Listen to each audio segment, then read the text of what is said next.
So guys अब हम करने वाले हैं क्या, मर्ज सॉर्ट पे क्वेश्चन सॉल्व करने वाले हैं, ठीक है, ताकि आपको और एक अच्छे से एग्जांपल के तौर पे समझ आ जाए। वैसे तो हम थ्योरी इसको कवर कर चुके हैं पुरानी वीडियो में। सो पहला आता है क्या हमारे पास ये ना एरे दिया हुआ है। जैसे मान लो मैं इसको यहाँ लिख लेती हूँ, क्या है 1 है, 10 है, 23 है, 50 है, -4 है, 4 है एंड 9 है। ये मेरे पास मेरा एरे है। अब मैं क्या करूंगी ना, पहले इसका मिड पॉइंट निकालूंगी। देखो ऐसे 0 1 2 3 4 5 6, तो 0 प्लस 6p+r/2, तो क्या आएगा मेरे पास 3 आएगा जो मैंने यहाँ पे निकाल रखा है।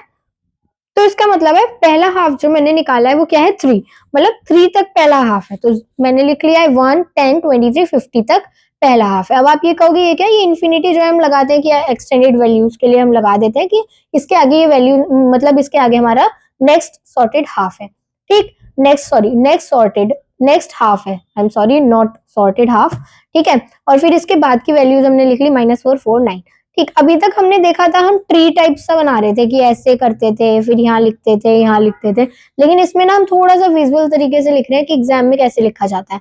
तो देखो मैंने ये सब लिख लिया। अब क्या करना है, आई मानो पहली वैल्यू लेफ्ट वाले को, ये लेफ्ट है और ये राइट है, तो पहला आई मान लो, दूसरे वाले को जे मान लो। आई और जे को कंपेयर करो, आई और जे कंपेयर करो, छोटा क्या है -4 है, तो इसको एक और एरे बनाओ नया जो कि बिल्कुल खाली होगा, और उस एरे में इसकी वैल्यू पुट कर दो जो छोटी वैल्यू है -4।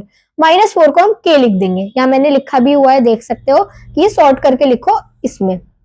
अब नेक्स्ट देखो, आई वही रहेगा क्योंकि आई ऑलरेडी है, अभी आई हमने के पुट नहीं करा है। अब देखो -4 तो हम ऑलरेडी देख चुके हैं, तो 4 आई और जे को कंपेयर करो फिर से, 1 और 4 को, तो 1 पुट कर दिया। अब नेक्स्ट बनाओ, फिर 1 हो गया है, 4 रह गया है, 10 10 और 4 में से देखो तो 4 है, 4 को के पे पुट कर दो।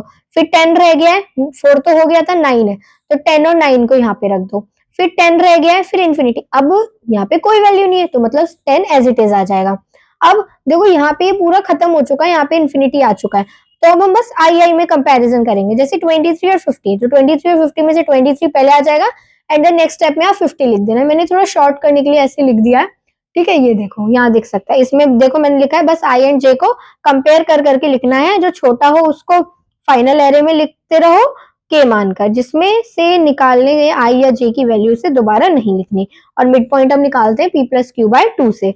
Guys, that's all for this video. Thank you so much for watching. I hope you like the video. Subscribe to the channel and share with your fellow beings. Thank you so much.